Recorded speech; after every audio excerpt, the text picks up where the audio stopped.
নমস্কাৰ প্ৰিয় দৰ্শক দি প্ৰাইম চলে সকলোকে স্বাগতম জনাইছো মই পাৰ্থ বৰা প্ৰিয় দৰ্শক নিৰ্বাচনৰ কাউণ্টডাউন ইতিমধ্যে আৰম্ভ হ'লে এপ্ৰিল মে মাহত বা মাৰ্চ এপ্ৰিলত নিৰ্বাচন অনুষ্ঠিত হ'ব আৰু বহুকেইটা ৰাজনৈতিক ঘটনা এতিয়া শিৰোনাম দখল কৰিছে বিশেষকৈ অসমত প্ৰতিদিনে নতুন নতুন ৰাজনৈতিক মন্তব্য বা ঘটনাই শিৰোনাম দখল কৰিছে হেউটিয়াকৈ কালি বা আজিৰ যদি মন্তব্য কেইটাৰ কথা কওঁ ইতিমধ্যে মুখ্যমন্ত্ৰীয়ে কৈছে বিজেপিত 50 জনৰ তালিকা চূড়ান্ত হৈ আছে যদিহে মুকলি কৰিব বিচাৰে আজি মুকলি কৰিব পাৰিব তালিকা প্ৰথম কথা দ্বিতীয় কথা অৰ্থাৎ 50 জনৰ যদি চূড়ান্ত হৈ আছে বাকি 50 জনৰ চূড়ান্ত হৈ থকা নাই গতিকে সেই 50 জনৰ তালিকাত বঞ্চিত হ'ব নেকি মন্ত্ৰী বিধায়ক নতুন মুখে স্থান পাব নেকি ই এটা প্ৰাসংগিক প্ৰশ্ন ইয়াৰ বিপৰীতে কংগ্ৰেছত পৰিলক্ষিত হৈছে টিকেট বা প্ৰাৰ্থিত্ব নিৰ্ধাৰণৰ দায়িত্ব প্ৰিয়ংকা গান্ধীক অৰ্পণ কৰা হৈছে কিন্তু প্ৰিয়ংকা গান্ধীক সহযোগ কৰিবলৈ যিগৰাকী সাংসদ আহিছে সেইগৰাকী সাংসদে বন্দে মাতৰম এসময়ত নাগাওঁ বুলি কৈছিল বা প্ৰধানমন্ত্ৰী নৰেন্দ্ৰ মোদীৰ বিৰুদ্ধেও বিৰূপ মন্তব্য কৰিছিলে তাৰ পিছত আকৌ পৰিসংখ্যাৰ দৃষ্টিৰে যদি চাই অসমত এইবাৰ 74টা সমষ্টিত মহিলাই পুৰুষকে চেৰ পেলাইছে যি ধৰণে আমি বিহাৰত দেখা পালো অনুৰূপ ধৰণে অসমত আঁচনিৰ জুৰেৰে বিজেপিয়ে মহিলাসকলৰ একচেটিয়া ভোট লাভ কৰিব নেকি বা লাভ কৰি বৈতৰণি পাৰ কৰিব নেকি এটা প্ৰশ্ন আৰু বহুকেইটা প্ৰশ্ন প্ৰাসংগিক কোনকেইটা সমষ্টিত বিজেপিৰ থৰক বৰক আৰু তাৰ লগতে ইউডিএফৰ 16 গৰাকী বিধায়ক আছিলে আৰু 9.3% ভোট শ্বেয়াৰ আছিলে 2021ত সেই ইউডিএফ এক প্ৰকাৰ ধুলিস্তাদ হৈ যাব বুলি পিপলছ পালছ নামৰ এটা প্ৰতিষ্ঠানৰ সমীক্ষাই কৈছে যদি হে ইউডিএফ ধুলিস্তাদ হৈ যায় মূলত নামনিত সেই সময় ভোট কংগ্ৰেছলৈ এক প্ৰকাৰ ট্ৰান্সফাৰ হ'ব নেকি আৰু যি পূৰ্বানুমান কৰিছে পিপলছ পালছে ভোট শ্বেয়াৰৰ দৃষ্টিৰে যদি চাই বিজেপিত কৈ কংগ্ৰেছে মাত্ৰ 2% হে কম ভোট পাব গতিকে এনেবোৰ প্ৰাসংগিক প্ৰশ্ন আছে এই প্ৰশ্নবোৰৰ উত্তৰ বিচাৰিম ষ্টুডিঅ'ত মোৰ সৈতে সংযুক্ত হৈ আছে ৰাজনৈতিক বিশ্লেষক ভূপেন ভট্টাচাৰ্য ষ্টুডিঅ'ত মোৰ সৈতে সংযুক্ত হৈ আছে ইউডিএফৰ মহিলা ফ্ৰণ্টৰ সভানেত্ৰী হাসিনা আহমেদ মোৰ সৈতে কিছু সময়ৰ পিছত সংযুক্ত হ'ব কংগ্ৰেছৰ জ্যেষ্ঠ নেতা মেহেদী আলম বৰা বিজেপিৰ জ্যেষ্ঠ নেতা জয়ন্ত দাস মোৰ সৈতে সংযুক্ত হৈ আছে অসম গণ পৰিষদৰ উপসভাপতি অপূৰ্ব কুমাৰ ভট্টাচাৰ্য মোৰ সৈতে সংযুক্ত হৈ আছে মই আলোচনালৈ আগবাঢ়িম মই যিকেইটা বিষয় উত্থাপন কৰিছিলোঁ যদি মই জয়ন্ত দাস আপোনাৰ পৰা আৰম্ভ কৰিছো যেহেতু এই সময়ত প্ৰাৰ্থিত্বৰ বিষয়বোৰে চিন্তা চৰ্চা লাভ কৰিছে 50 জন প্ৰাৰ্থী চূড়ান্ত হৈ আছে 50 জন এতিয়াও চূড়ান্ত হ'বলগীয়া আছে যেহেতু মুখ্যমন্ত্ৰীয়ে কিছু দিনৰ আগতে এক মন্তব্য কৰিছিল বিশেষকৈ বিজেপিত প্ৰাৰ্থিত্বৰ কাৰণে আবেদন কৰা নাযায় মুখ্যমন্ত্ৰীৰ মন্তব্য ইয়াৰ বিপৰীতে কংগ্ৰেছত 50,000 টকা মাচুল দি প্ৰাৰ্থিত্বৰ আবেদন ইতিমধ্যে বহুকেইজন আগবঢ়াইছে গতিকে কেনেদৰে আপুনি প্ৰাৰ্থিত্বৰ দাবীদাৰত আছে গতিকে কিদৰে আগবাঢ়িছে সামগ্ৰিকভাৱে যিটো প্ৰতিটো নিৰ্বাচনে আচলতে পঞ্চায়তে হওক লোকসভা হওক বা বিধানসভা নিৰ্বাচন হওক এই নিৰ্বাচনৰ ক্ষেত্ৰত সাংগঠনিক দৃষ্টিভংগীৰ ফালৰ পৰা আমাৰ পাৰ্টিটো খুব চিৰিয়াছলি খুব কাম কৰি আহে আগৰ পৰাই আমি যেতিয়া যুৱ মৰ্চাত আছিলোঁ তেতিয়াৰ পৰাই আমাৰ দিনত যুৱ মৰ্চাৰ দিনত বুথ কমিটি বনাব পৰা এটা পৰিৱেশ নাছিলেই কিন্তু আমাৰ লক্ষ্য এটাই আছিল কেনেকৈ আমি বুথ কমিটি তেতিয়া নিৰ্মাণ কৰিব পাৰোঁ অৰ্থাৎ আজিৰ পৰা প্ৰায় 20 বছৰ 22 বছৰ আগৰ কথা কৈছোঁ আৰু সেইটোত লাগি আপোনালোকে দেখিছে যে এতিয়া আমাৰ বুথ কমিটিটো আছে বুথ কমিটিৰ উপৰিও আমাৰ এতিয়া পান্না প্ৰমুখ এটা আছে এটা পান্নাত 60টা ভোট থাকে তাৰে এজন প্ৰমুখ আৰু সেই প্ৰমুখজনৰ কাম হ'ল যে তেওঁ এই গোটেই আগন্তুক নিৰ্বাচনলৈ অকল সেই 60 ঘৰ মানুহৰ লগতে আমাৰ নেতাসকলৰ যি ধৰণৰ যেনেকুৱা ধৰণৰ কথা থাকিব কথাবিলাক তালৈ লৈ যোৱা এই ক্ষেত্ৰত আমি যথেষ্ট আগবাঢ়ি আছোঁ মাননীয় মুখ্যমন্ত্ৰী মহোদয় যিষাৰ কথা কৈছে যে 50 গৰাকী ইতিমধ্যে আছে যে এয়াও আমাৰ যে আমি নিৰ্বাচনটো খুব চিৰিয়াছলি লওঁ তাৰে সেইটো প্ৰতিফলন আচলতে 2021ত আপুনি শিৰোনাম দখল কৰিছিল প্ৰাৰ্থিত্ব কেন্দ্ৰিক এক বাতৰিৰ পৰা গতিকে এইবাৰ কি প্ৰত্যাশা আপোনাৰ যদি ব্যক্তিগত মই একেবাৰে আশাবাদী কাৰণ মাননীয় মুখ্যমন্ত্ৰী মহোদয়ে তেতিয়াই সংবাদ মাধ্যমৰ আগত স্পষ্টভাৱে কৈছিল যে অতুল বৰা আৰু জয়ন্ত দাসৰ পাৰ্থক্য এটা আছে তেওঁ বয়োজ্যেষ্ঠ যোগ্যতাৰ ফালৰ পৰা আমাৰ জয়ন্ত দাস যথেষ্ট যোগ্য হয় আৰু তেওঁ পাবলগীয়া হয় তেওঁক মাত্ৰ দলে অকল জ্যেষ্ঠতাৰ ভিত্তিত অতুল বৰাক দিলে বয়োজ্যেষ্ঠতাৰ ভিত্তিত আৰু নিশ্চিতভাৱে জয়ন্ত দাসৰ সময় আছে আৰু সেইটো দলে নিৰ্ধাৰণ কৰিব আৰু আমি বিশ্বাস কৰোঁ সেই তেতিয়া কৈছিল যে জয়ন্ত দাসে দলৰ বিৰুদ্ধে গৈ নিৰ্দলীয় নেখেলে আৰু আজিলৈ যোৱা সুদীৰ্ঘ মোৰ 35টা বছৰ হ'ল এই দলটোত একেবাৰে যুৱ অৱস্থাৰ পৰা আজি আহি এতিয়া এই অৱস্থাত উপনীত হৈছোঁ আৰু সঁচাকৈ আজিলৈ দলে য'ত যেতিয়া যি স্বাৰ্থ ৰক্ষাৰ বাবে কাম কৰিব দিছে কৰিছোঁ 2006 চনত যেতিয়া আমাৰ জ্যেষ্ঠ নেতৃত্বই প্ৰমোদ মহাজন ডাঙৰীয়াক টিকেটৰ ক্ষেত্ৰত জালুকবাৰীত নাযাওঁ বুলি স্পষ্ট কৰিছে তেতিয়া মই ৰাজ্যিক সভাপতিৰ দায়িত্বত যুৱ মৰ্চাৰ আৰু তেখেতে মোক মাতি নিলে মই ক'লো মোক দিছপুৰৰ টিকেট লাগে তেখেতে ক'লে নহয় তই দিছপুৰটো তোৰ নিজৰ কথাই চিন্তা কৰিছ দলৰ সন্মানৰ কথা আছে এটা ৰাজ্যিক পৰ্যায়ৰ এজন নেতাই যদি নিৰ্বাচন অৱতীৰ্ণ নহয় তে দলৰ প্ৰতিষ্ঠাৰ কথা আছে তই জালুকবাৰী খেলিব লাগিব ঠিক সেই দায়িত্ব আপুনি পালন কৰিছিল এই সুযোগতে আপোনাক সুধিছোঁ যিহেতু আপুনি দলৰ দায়িত্ব বহুকেইটা দায়িত্বত আছিলে ৩৫ বছৰীয়া এক দীঘলীয়া পৰিক্ৰমা আপোনাৰ দলটোক আপুনি দিছে ৩৫টা বছৰ গতিকে সেই ৩৫ বছৰ দিয়াটো ৩৫ বছৰ এই দলটোক যি আপুনি অৱদান দিলে সেইটো প্ৰাৰ্থিত্ব বা টিকেট পোৱাৰ ক্ৰাইটেৰিয়া হয়নে নহয় নিশ্চিতভাৱে হয় বঞ্চিত হৈছে নেকি নিশ্চিতভাৱে হয় সকলে টিকেট পাইছে নেকি নহয় এতিয়া চাওক কিছুমান কথা মানে এইটো অলপ একান্ত ব্যক্তিগতভাৱে মনৰ কথা হয় যে মই যেতিয়া যুৱ মৰ্চা নেতৃত্ব দিছিলোঁ সকলোকে আহ্বান জনাইছিলোঁ যে নতুন সদস্য আমাৰ পকেটত বহি থাকে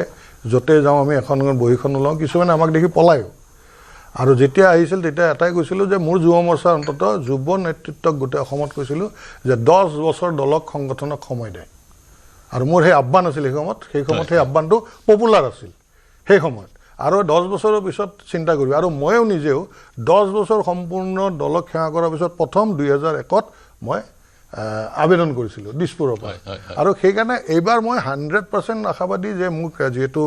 মাননীয় মুখ্যমন্ত্ৰী মহোদয়ে কৈছে যে এইবাৰ অপশ্যন আহি আছে জয়ন্ত তুমি এইবিলাক চিন্তা কৰিব নালাগে মাননীয় ৰাজ্যিক সভাপতি তেওঁ কৈছে দাদা দিছপুৰত লাগক আপুনি আমি আছোঁ সময়ত আমি সকলো ঠিক কৰিম আৰু সেইকাৰণে লাগি আছোঁ মই লাগা মানে মই এনেই সুচুৰীয়া লাগি থকা মানুহে নহয় যি কাম দিয়ে আপুনি সব কামতে মই ভালদৰে লাগো আপুনি যদি এটা নালা এটা চাফা কৰিব লগাই যায় দেখিব সেই নালাটোতে লাগি মই নালাটোৱে চাফা কৰি আছোঁ মোৰ কামেই হ'ল মোৰ কাম যিটো দিব মই সেইটো কৰিম ঠিকে আছে কিন্তু যেহেতু নিৰ্বাচনত আপুনি ৰাজনীতিত আপুনি প্ৰৱেশ কৰিছে আজিৰ পৰা নহয় ৩৫ বছৰ আগতে ৰাজনীতি কৰিছে ৰাজনীতিলৈ আহি কাৰোবাৰ যদি প্ৰত্যাশা এগৰাকী জনপ্ৰতিনিধি হোৱাৰ এইটো কোনো ধৰণৰ বেয়া কথা হ'ব নোৱাৰে কেৱল ৰাজনীতি নহয় প্ৰতিটো খণ্ডতে আমিও আগবাঢ়িব বিচাৰোঁ আমাৰ কৰ্মৰ যোগেদি গতিকে সকলোৰে সেইটো এম্বিশ্যন থাকিবই যি কি নহওক মই মেহেদি আলম বৰা আপোনাৰ ওচৰলৈ গৈছোঁ স্বাগতম জনাইছোঁ আপোনাক নিৰ্বাচনৰ বতৰ নিৰ্বাচনলৈ আৰু বেছি দিন নাই কিন্তু পৰিলক্ষিত হৈছে বিজেপি যি ধৰণে বহু এটা পৰ্যায়লৈ আগবাঢ়ি গৈছে ইয়াৰ বিপৰীতে কংগ্ৰেছৰ যে নিৰ্বাচনী প্ৰচাৰ নিস্তেজ কি ক'ব আপুনি কংগ্ৰেছ যেন সেইটোতো আমি নাভাবোঁ কাৰণ আজি কংগ্ৰেছে আনুষ্ঠানিকভাৱে আবেদন গ্ৰহণ কৰিছে বিজেপিতকৈ আগতে ইতিমধ্যে আমাৰ 500 গৰাকী গোটেই অসমত আমাৰ প্ৰপত্ৰ লৈ গৈছে আৰু তাৰে বহুতে দিবলৈ আৰম্ভ কৰিছে যোৱাকালি দিছে আজিও দিছে গতিকে নিৰ্বাচনৰ এটা প্ৰক্ৰিয়া থাকে সেই প্ৰক্ৰিয়াৰ মাজেৰে আমি নিৰ্দিষ্ট কিছুমান বিষয় সামৰি ল'বলগীয়া হয় গতিকে তাৰ মাজেদি যেতিয়া আগবাঢ়িছোঁ আমি বিজেপিৰ লগত যিহেতুকে আমাৰ প্ৰতিদ্বন্দ্বিতা হ'ব কিন্তু এইটো নহয় যে আমি পিছ পৰি আছোঁ বিজেপিটো আনুষ্ঠানিকভাৱে এতিয়াও প্ৰপত্ৰ আহ্বান কৰা নাই আমাৰ সেইটো তেওঁলোকে 50,000 টকা মাচুল চবৰে বেলেগ বেলেগ ব্যৱস্থা সেইটোত যদি আপুনি এগ্ৰী কৰে যে সকলো দলৰে বেলেগ বেলেগ ব্যৱস্থা তেতিয়াহ'লে আমাৰ দলেও আমাৰ দলীয় যিটো কৰ্মসূচী সেই অনুযায়ী নিৰ্বাচনটো মোকাবিলা কৰিবলৈ ঠিক আছে কিন্তু আমি পৰিলক্ষিত কৰিলোঁ আপোনালোকে এটা মুদ্দা এটা বিষয়তে আপোনালোক ষ্টিক হৈ আছে এটা বিষয়তে লাগি থকা পৰিলক্ষিত হৈছে উদাহৰণস্বৰূপে আজিৰ দিনটোতো আপোনালোকে ভোট চুৰিৰ অভিযোগ দি অসমত এক প্ৰতিবাদ কাৰ্যসূচী গ্ৰহণ কৰিলে বিহাৰতো সেই অনুৰূপ ধৰণে আপোনালোকে নিৰ্বাচনত অৱতীৰ্ণ হৈছিল মুখ থেকে চাকালে গতিকে যে ভোট চুৰিৰ বিষয়টো আমি কৈছোঁ যে কিছুমান অবৈধ ভোটাৰৰ নাম ভোটাৰ তালিকাত সোমাইছে এতিয়া মই উদাহৰণ দি পেলাই যে দিছপুৰ সমষ্টিত হাইকোৰ্টৰ উকিল এডভোকেট আনোৱাৰ হুছেইন হাইকোৰ্টৰ উকিল তেওঁৰ ঘৰ হ'ল আপোনাৰ এইটোকে এই সিজুবাৰী LP স্কুলৰ ৰাইট উইং য'ত মানে ভোট চেণ্টাৰ তাত ঘৰৰ নম্বৰ হ'ল 98 তেওঁলোকৰ ঘৰৰ পৰিয়ালৰ সদস্য 3জন এতিয়া তাৰ 19জন সোমাইছে 16জন এক্সট্ৰা মানুহৰ নাম সোমাইছে এইখন মানে ভোটাৰ তালিকাৰ ট্ৰু কপি গতিকে এইটোতো মই কোৱা নাই এয়া ভোটাৰ তালিকাত 98 নম্বৰৰ মানে ঘৰৰ নাম 98 অনুপম পথত বৰ বিখ্যাত এটা ৰাস্তা হাতীগাঁৱৰ তাত এডভোকেট আনোৱাৰ হুছেইন হাইকোৰ্টৰ উকিল তেওঁ ঘৰত 3জন সদস্য তাত এতিয়া 19জনৰ নাম ওলাইছে 16জন এক্সট্ৰা অচিনাকি মানুহৰ নাম এইটোক আপুনি কি বুলি ক'ব যে এই যে ভোট চুৰি ব্যৱস্থাটো ইলেকশ্যন কমিশ্যন মনে মনে আছে তাৰপিছত দীঘলী পুখুৰী পাৰত কাজী নেকিব আহমেদৰ সদস্য মাত্ৰ 2জন তাৰপিছত কিমান ওলাইছে 15জন ভোটাৰৰ নাম অন্তৰ্ভুক্ত হৈছে সব অচিনাকি ভোটাৰ ঠিক তেনেকৈ মুন চৌধুৰী তয়বুল্লাহ চাহাবৰ নাতিনীয়েক মুনিন চৌধুৰী তই বোলে চাব নাতিনীয়েক আব্দুল মুনিন চৌধুৰী হয় আব্দুল মুনিন চৌধুৰী হয় তেওঁ আব্দুল মুতলিব তেওঁৰ বাপেক MLA আছিলে গোলাঘাটৰ হয় তেওঁলোকৰ ঘৰত এই ধৰণৰ স্বজনৰ মানে এক্সট্ৰা মানুহৰ নাম মই ললো আপোনাৰ পইণ্টটো এইখিনি পাব্লিক ডকুমেণ্টত আছে বৰা ডাঙৰীয়া এতিয়ালৈকে ধৰা পৰা বিষয় নাই নাই এতিয়া যদি ভালকৈ চোৱা যায় নাই ভোটাৰ লিষ্টখন যদি তন্নকৈ চোৱা যায় আপোনাৰ পইণ্টটো ললো কেৱল লাখ ভোটাৰৰ নাম ওলাব নাই মই আপোনাৰ পইণ্টটো ললো কিন্তু মোৰ প্ৰশ্নটো সংক্ষেপত উত্তৰ দিব আনসকলৰ ওচৰলৈ যাব লাগিব আপোনালোকে BLA প্ৰশিক্ষণ কেতিয়াবাৰ পৰাই দিবলৈ আৰম্ভ কৰিছিলে এতিয়া যি ফৰ্ম 8ৰ যোগেদি এনে ধৰণৰ বিসংগতি দৃষ্টিগোচৰ কৰিছে নে আপোনালোকে শুনক BLA প্ৰশিক্ষণ দিয়া হৈছে BLA কিন্তু ভোটাৰ তালিকা সংশোধনৰ সময়ত BLO সকলে লগত লৈ যোৱা নাই বা তেওঁলোকক উপস্থিত থাকিব দিয়া নাই এইটোৱে হ'ল আটাইতকৈ ডাঙৰ কথা আৰু ফৰ্ম 8 ফিল আপ কৰিছে অনুপস্থিতিত হয় BLA অনুপস্থিতিত এইবিলাক কৰা হৈছে গতিকে ঘৰৰ যিজন মুৰব্বী তেওঁ সিগনেচাৰ কৰিছে সেইটো বেলেগ কথা ঘৰৰ মুৰব্বী বা ঘৰৰ এজন ব্যক্তিয়ে মানে যেতিয়া ইনমিনেটৰ গৈছে তেতিয়া কৰিছে কিন্তু BLA উপস্থিত থাকিব দিয়া নাই BLA উপস্থিত থাকিব দিয়া নাই সেই অভিযোগ আপোনাৰ সমান্তৰালকৈ মই আৰু এটা প্ৰশ্ন সুধিম পিছৰবাৰ আপোনাক ফৰ্ম 8 আপোনালোকে ফিল কৰি নিৰ্বাচন আয়োগ বা ৰাজ্যিক নিৰ্বাচন বিষয়াৰ গোটেই বিষয়টো দৃষ্টিগোচৰ কৰিছে নে নাই অপূৰ্ব ভট্টাচাৰ্য ডাঙৰীয়া আমাৰ সৈতে সংযুক্ত হৈ আছে স্বাগতম জনাইছোঁ ভট্টাচাৰ্য ডাঙৰীয়া অসম গণ পৰিষদৰ উপসভাপতি অসম গণ পৰিষদৰ প্ৰসংগ যদি উল্লেখ কৰোঁ পিপুলছ পালছ নামৰ প্ৰতিষ্ঠানটোৰ সাৰ্ভে ৰিপৰ্ট চাগৈ আপুনি দেখিছেই আৰু সাৰ্ভে ৰিপৰ্ট প্ৰাসংগিক কাৰণ সেই ৰিপৰ্টৰ ভিত্তিত মুখ্যমন্ত্ৰীয়ে মন্তব্য দিছে কংগ্ৰেছৰ নেতৃত্বই মন্তব্য প্ৰদান কৰিছে বা অসম গণ পৰিষদেও মন্তব্য কৰিছে সেই কাৰণে যদিও চেম্পল সাইজ মাত্ৰ 5000 সেই প্ৰশ্ন আপোনাৰ ওচৰলৈ আনিলোঁ অপূৰ্ব ভট্টাচাৰ্য ডাঙৰীয়া অসম গণ পৰিষদক লৈ পিপুলছ পালছে মন্তব্য কৰিছে যদিহে কেনেবাকৈ ক'ৰবাত এককভাৱে অসম গণ পৰিষদ অৱতীৰ্ণ হয় নিৰ্বাচনত বিজেপিৰ অবিহনে তেতিয়া অসম গণ পৰিষদ ধুলিসাৎ হৈ যাব প্ৰথম কথা দ্বিতীয় কথা পিপুলছ পালছে অন ৰেকৰ্ড নিজৰ প্ৰতিবেদনত উল্লেখ কৰিছে জাতীয়তাবাদ আজিৰ তাৰিখত অসমত ড্ৰয়িং ৰুমত সীমাবদ্ধ হৈ থকা এটা বিষয় বৰঞ্চ জাতীয়তাবাদৰ ঠাইত স্থান পালে সাম্প্ৰদায়িকতাবাদে আৰু সেই চিন্তাৰ লাভালাভ উঠাইছে বিজেপিয়ে কি ক'ব এতিয়া সেইটো তেওঁলোকৰ এটা দৃষ্টিভংগীৰে কৈছে কিন্তু আমি সদায় এটা অনুভৱ কৰোঁ যে অসম গণ পৰিষদ দল এটা ঐতিহাসিক অসম আন্দোলনৰ পৰিসমাপ্তিত গঠন হোৱা ৰাইজৰ অংশগ্ৰহণেৰে ৰাইজৰ সহযোগিতাৰে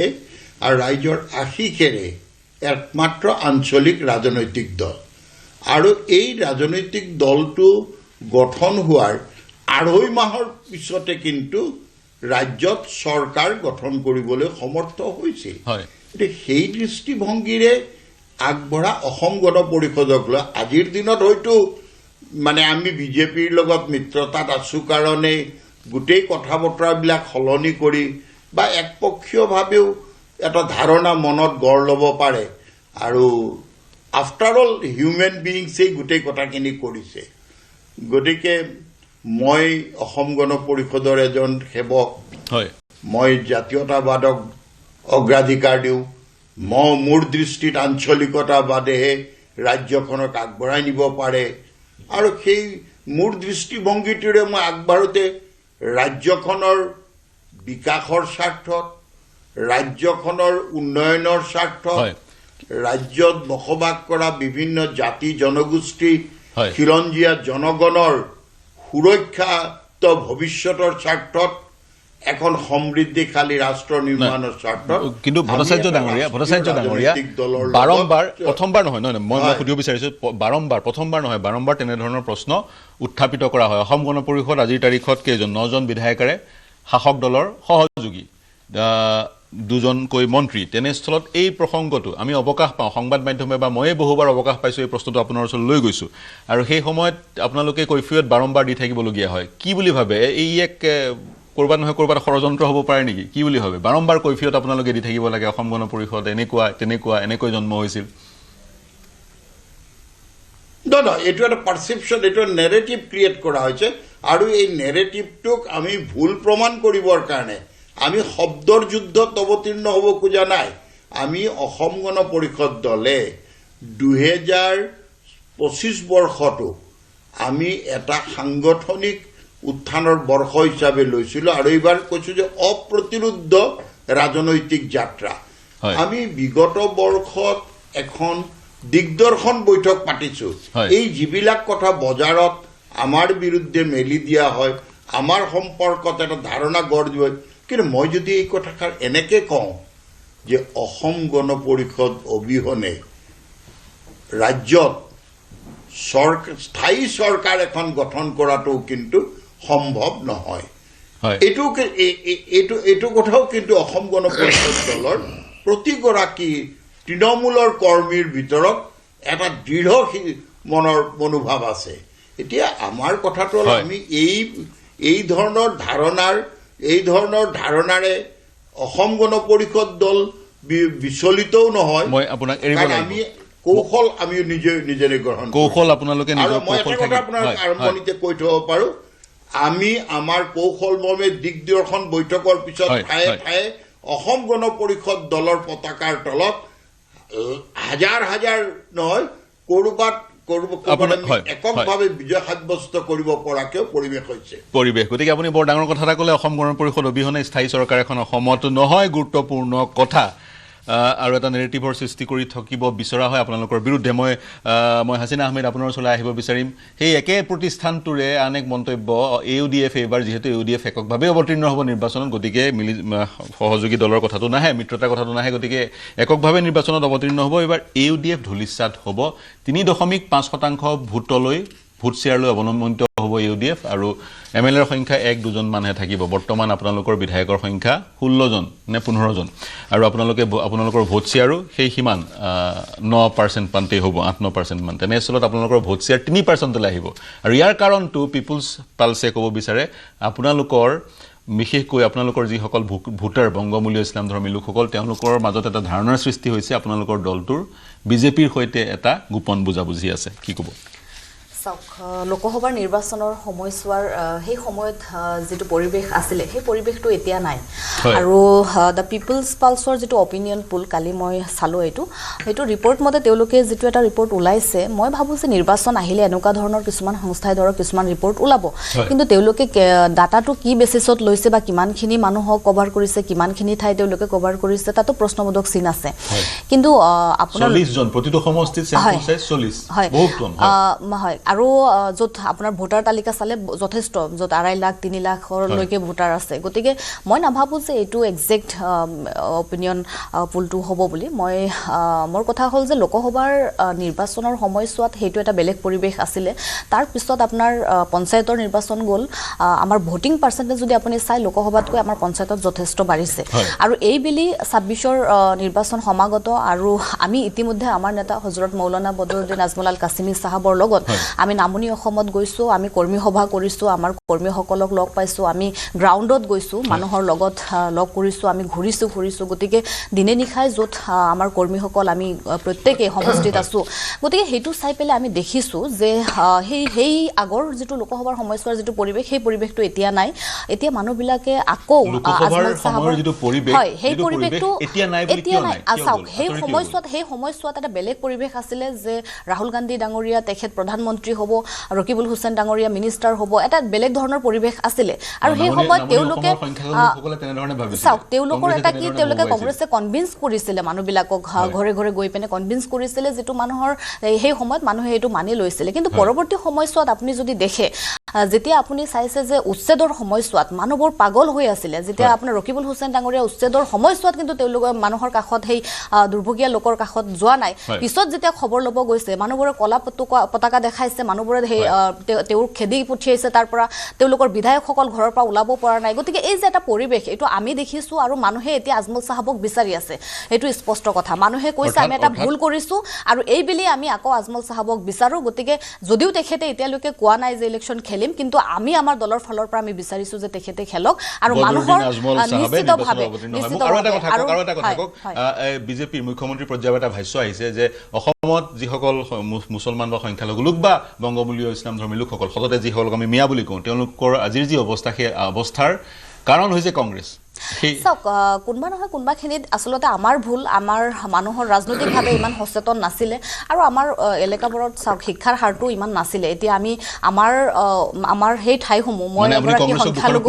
মই কথাটো এইটো কৈছোঁ যে এতিয়া মানুহবোৰ সচেতন হৈছে। এতিয়া কংগ্ৰেছে আটাইতকৈ দীৰ্ঘকালীন সময় শাসনত আছিলে, সেই সময়ছোৱাত এই সংখ্যালঘু লোকসকলক তেওঁলোকে ভোট বেংক হিচাপে ব্যৱহাৰ কৰিছিলে। সংখ্যালঘুৰ যিসমূহ সমস্যা আছে তেওঁলোকে সমস্যাসমূহ সমাধান কৰা নাই। আজি ডিভোটাৰ NRCৰ পৰা আৰম্ভ কৰি চৰৰ মাটিৰ পাট্টাৰ পৰা আৰম্ভ কৰি তেওঁলোকে এটা সমস্যাৰ সমাধান কৰা নাই, মাথো তেওঁলোকে সমস্যাসমূহ মানুহৰ মাজত দিছিলে। আৰু য'ত ৰকিবুল হুছেইন ডাঙৰীয়াই স্পষ্টকৈ কৈছিলে যে তৰুণ গগৈ চাহাব যেতিয়া আছিলে, প্ৰয়াত তৰুণ গগৈ ডাঙৰীয়া তেখেতে যেতিয়া আছিলে, সেই সময়ছোৱাত ৰকিবুল হুছেইন ডাঙৰীয়াই স্পষ্টকৈ কৈছিলে যে ডিভোটাৰ NRCৰ সমস্যা ৰাখিব লাগিব, কাৰণ সেই সমস্যাসমূহ নাথাকিলে আমি ৰাজনৈতিক ইছ্যু কি বনাম, সেইটো স্পষ্ট কথা। গতিকে কোনোবা নহয় কোনোবাখিনিত এই সংখ্যালঘু লোকসকলক তেওঁলোকে ব্যৱহাৰ কৰিছিলে আৰু পৰৱৰ্তী সময়ত AIUDF দলটো সেই সংখ্যালঘু আপোনাৰ নিৰ্যাতিত নিষ্পেষিত লোকসকলৰ সেই সমস্যা, সেই অধিকাৰৰ ন্যায়ৰ হকে মাত মাতিবৰ কাৰণে এই দলৰ জন্ম হৈছিলে। গতিকে মানুহবোৰ এতিয়া উপলব্ধি কৰিছে আৰু আমি আশাবাদী যে 26ত নিশ্চিতভাৱে ৰাইজে AIUDFক আঁকোৱালি ল'ব। কিন্তু আপোনালোকৰ সন্মুখত আপোনালোকৰ শত্ৰু, ৰাজনৈতিক শত্ৰু নিৰ্বাচনৰ সময়ত দুটা, এটা হৈছে কংগ্ৰেছ, এটা হৈছে বিজেপি। গতিকে বিশেষকৈ নামনি অসমত ত্ৰিকোণীয় চাগৈ যুঁজ আমি পৰিলক্ষিত কৰিম। মই পিছৰ পাৰিম মই ভূপেন ভট্টাচাৰ্য ডাঙৰীয়া আপোনাৰ ওচৰলৈ যাব বিচাৰিছোঁ। আপুনি কিদৰে বিশ্লেষণ কৰে, আপোনাৰ দৃষ্টিভংগী কি মূলতঃ সেই বিষয়টোত? উদাহৰণস্বৰূপে জয়ন্ত দাস ডাঙৰীয়া আছে, জয়ন্ত দাস ডাঙৰীয়া দীৰ্ঘ সময় বিজেপিত আছিল আৰু তেওঁলোকে বিজেপিত যি অৱদান দিছে তাৰ ফল ভোগ কৰিছে তেওঁলোকে 2016 চনৰ পৰা। এতিয়া কিন্তু 2016 চনৰ যদি প্ৰেক্ষাপট চাই বিজেপিয়ে চৰকাৰ গঠন কৰিলে,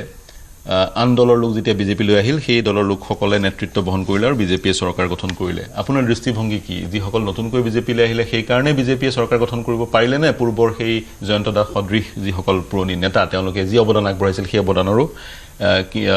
অৱদানৰ ভিত্তিতহে দলটো শাসনলৈ আহিলে? কি ভাবে আপুনি? নাই, কথাটো এনেকুৱা যে যিসকলে আন দলৰ পৰা আহি ভাৰতীয় জনতা পাৰ্টীত আহিছিল তেওঁলোককতো ভাৰতীয় জনতা পাৰ্টীয়ে আনিছিল, তেওঁলোকতো মানে বলপূৰ্বক অহা নাই, তেওঁলোকক ভাৰতীয় জনতা পাৰ্টীয়ে আনিছিল। আৰু ভাৰতীয় জনতা পাৰ্টী অধ্যয়ন সকলোৱে জানে, কংগ্ৰেছত থকা বা সকলোৱে দেখিছে যে ভাৰতীয় জনতা পাৰ্টী এটা সাংঘাতিক ধৰণৰ প্ৰফেচনেল দল। তেওঁলোকে তেওঁলোকৰ যিকোনো মুহূৰ্ততে তেওঁলোকে নিৰ্বাচন খেলিবলৈ সাজু হৈ থকা এটা দল। আৰু নিৰ্বাচন খেলিবলৈ সাজু মানে এনেধৰণৰ নহয় যে পোষ্টাৰ বেনাৰ লৈ তেওঁলোক সাজু হৈছে, তেনেকুৱা ধৰণৰ নহয়, যে তেওঁলোকে জনসাধাৰণক সম্পৃক্ত কৰি ৰাখি তেওঁলোকৰ সকলো কাম কৰিবলৈ চেষ্টা কৰে।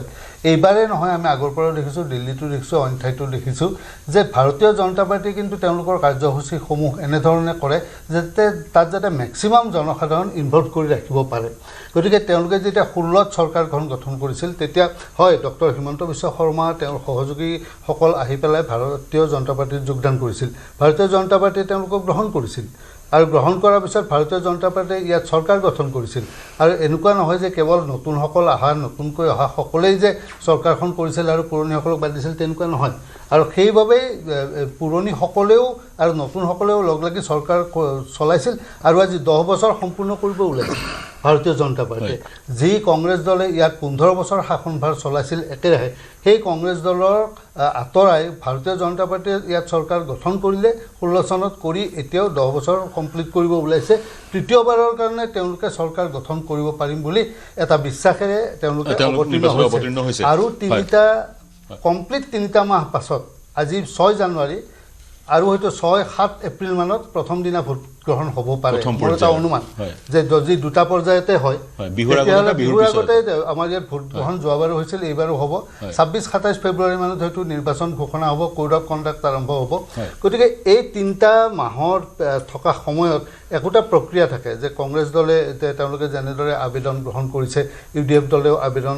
আহ্বান কৰিছে। ভাৰতীয় জনতা পাৰ্টীৰ সেই ছিষ্টেমটো নাই, তেওঁলোকে নিজাববীয়াকৈ তেওঁলোকে প্ৰাৰ্থী চিলেক্ট কৰে, আবেদন দিয়াৰ প্ৰক্ৰিয়া আছে, কিন্তু তেওঁলোকে তেওঁলোকৰ ফালৰ পৰা যথেষ্ট আগবাঢ়ি যায়। আৰু এতিয়া দলভেদে তেনেধৰণৰ প্ৰক্ৰিয়া থাকিব দলভেদে। কিন্তু আপুনি কি কয়, মই মেহেদি আলম বৰুৱাকো সেই প্ৰশ্ন সুধিছিলোঁ, বিজেপিৰ তুলনাত কংগ্ৰেছৰ যি প্ৰচাৰ অভিযান সেই প্ৰচাৰ অভিযান নিস্তেজ পৰিলক্ষিত হৈছে বুলি আপুনি ভাবেনে, নে তেওঁলোকে তলে তলে কাম কৰি আছে বুলি আপুনি ভাবে? না, কংগ্ৰেছ দলেও এতিয়া তেওঁলোকে ৰাইজৰ পদূলিত তেওঁলোকৰ এটা কাৰ্যসূচী লৈ তেওঁলোক আগবাঢ়ি গৈছে, তাৰপিছত মেনিফেষ্টো, পিপুলছ মেনিফেষ্টো বুলি তেওঁলোকে কৰিছে। কিন্তু কংগ্ৰেছ দলৰ মই যিটো মই দুৰ্বল হোৱা বুলি এইখিনিতে কওঁ যে কংগ্ৰেছ দলে আজিৰ তাৰিখত শক্তিশালী ভাৰতীয় জনতা পাৰ্টীৰ বিৰুদ্ধে থিয় দিব। গতিকে কংগ্ৰেছ দলক কেন্দ্ৰ কৰিয়েতো অইন দলবিলাক আহিব আৰু মই যিটো মোৰ ধাৰণা যে কংগ্ৰেছ দলে কিন্তু আন কিছুমান দলৰ সৈতে মিত্ৰতা কৰি আগবাঢ়ি যাব এনেকুৱা ভাৱ এটা তেওঁলোকে খুব জোৰদাৰভাৱে দেখুওৱা নাই বৰঞ্চ অইন কিছুমান দলেহে কংগ্ৰেছ দলৰ লগত মিত্ৰতা কৰিবলৈ যেন সাংঘাতিক ধৰণে হাবাথুৰি খাইছে কংগ্ৰেছ দলৰ সভাপতি গৌৰৱ গগৈ ডাঙৰীয়াই কৈছে যে আমি 100খন আসনত আমি নিৰ্বাচন খেলিম বাকীখিনি আন দলসমূহৰ মাজত ভাগ বতৰা হ'ব গতিকে তেওঁলোকে নিজে ঠিক কৰি লৈছে যে 126খন আসন আমাৰ ৰাজ্যত গতিকে 100খন আসনতে তেওঁলোকে যেতিয়া প্ৰাৰ্থিত্ব দিম বুলি কৈছে তেতিয়াহ'লে তেওঁলোকে মিত্ৰতাৰ ওপৰত বেছি গুৰুত্ব দিব খোজা নাই কিন্তু সেই তুলনাত তেওঁলোকে যেহেতু 100খন কৈছে সেই অনুপাতে কিন্তু 3 মাহ থকা অৱস্থাত কংগ্ৰেছ দলে শক্তিশালীভাৱে থিয় হ'ব পাৰিব লাগিছিল যিটো সময়ত যিসকলে যদি ভাৰতীয় জনতা পাৰ্টিক বেয়া পায় কোনোবা ভোটাৰে যদি ভাবি আছে যে আমি বিকল্প এটা বিচাৰিম সেই বিকল্পটো সমানে থিয় কৰাব আজি তাৰিখত যোৱাবাৰ ভাৰতীয় জনতা পাৰ্টিৰ মিত্ৰজোঁটে কিমান ভোট পাইছিল 40%তকৈ কম ভোট পাইছিলে নহয় জানো গতিকে অসমত যিসকলে ভোট প্ৰদান কৰিছিল সেইসকলৰ প্ৰায় 60%ই বিজেপিক বিৰুদ্ধাচৰণ কৰি ভোট দিছিলে সেই বিৰোধীৰ ভোটটো টেপ কৰিব বা সেই বিৰোধী ভোটটো কংগ্ৰেছে উলিয়াই আনিব একচেটিয়াকৈ উলিয়াই আনিব চাগৈ পৰা নাই মই জয়ন্ত দাস ডাঙৰীয়া আপোনাৰ ওচৰলৈ যাম কি প্ৰতিক্ৰিয়া প্ৰকাশ কৰিব বিশেষকৈ অসম গণ পৰিষদৰ সৈতে মিত্ৰতাৰ প্ৰসংগটোত কি প্ৰতিক্ৰিয়া প্ৰকাশ কৰিব মই সেই প্ৰশ্নটো এই কাৰণেই সুধিছোঁ কাৰণ বিগত সময়ত মুখ্যমন্ত্ৰীগৰাকীয়ে এটা মন্তব্য কৰিছিল তেওঁ কৈছিলে এনডিএৰ যিটো ষ্ট্ৰাকচাৰ এতিয়ালৈকে ঠিকেই হোৱা নাই সেই মন্তব্য তেওঁ কৰাৰ অৱকাশৰ সৃষ্টি কিয় হ'ল ক'ৰবাত নহয় ক'ৰবাত যিহেতু এটা অভিযোগ উত্থাপন হয় ভাৰতীয় জনতা পাৰ্টিয়ে সৰু আঞ্চলিক ৰাজনৈতিক দলবোৰক গিলি পেলায় গ্ৰাস কৰে তেনে ক্ষেত্ৰত ভাৰতীয় জনতা পাৰ্টিয়ে এইবাৰ নিৰ্বাচনত তেনেধৰণৰ পৰিকল্পনা এটা লৈ আছে নেকি নাই সেনেকুৱা ধৰণৰ কোনো কথা নহয় আচলতে কথা হ'ল যে আমাৰ যেতিয়া নিৰ্বাচনটোত অকল খেলিব যোৱা বা যুঁজিব যোৱা বা প্ৰতিযোগিতাত অৱতীৰ্ণ হোৱাটো আমাৰ লক্ষ্য নহয় আমাৰ লক্ষ্য হ'ল চৰকাৰত অহা চৰকাৰত আহিলেহে আমি ৰাইজৰ কামখিনি কৰিব পাৰিম আৰু সেইটোৱে আমাৰ লক্ষ্য আৰু সেই লক্ষ্যৰে আগত আমি আগুৱাই অহা হৈছে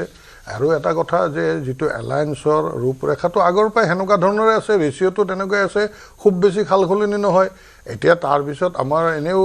মাননীয় মুখ্যমন্ত্ৰী মহোদয়ে কৈছে যে এজিপিৰ সভাপতি আৰু আমাৰ বিজেপিৰ সভাপতি মহোদয়ে দুয়োজনে আলোচনা কৰিব এটা সময়ত সেই আলোচনাটো আহিব এই আলোচনাৰ প্ৰসংগ বা এতিয়া সময়খিনি অহা নাই কিন্তু আমাৰ কথা হ'ল যে যিহেতু নিৰ্বাচন আহি আছে সেই নিৰ্বাচনটোত আমাৰ সংগঠনে কৰিবলগীয়া কামখিনি যাতে ক'তো মানে কম নাথাকে সেইটোক লৈ সম্পূৰ্ণ প্ৰস্তুতি হৈ আছে আৰু আমাৰ মেহেন্দি দাই আহিয়ে যেতিয়া কথাটো ক'লে যে তেওঁলোকে